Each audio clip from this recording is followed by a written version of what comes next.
بسم الله الرحمن الرحيم. اللهم صل على سيدنا محمد وعلى آل سيدنا محمد صلاة تنجينا بها من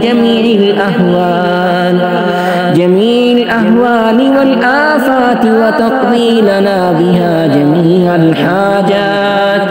وتطهرنا بها من جميع السيئات، وترفعنا بها عندك أعلى الدرجات، وتبلغنا بها أقصى الغايات من جميع الخيرات في الحياة وبعد الممات، إنك مجيب الدعوات ورافع الدرجات، ويا قاضي الحاجات، ويا كافي المهمات، ويا دافي البليات،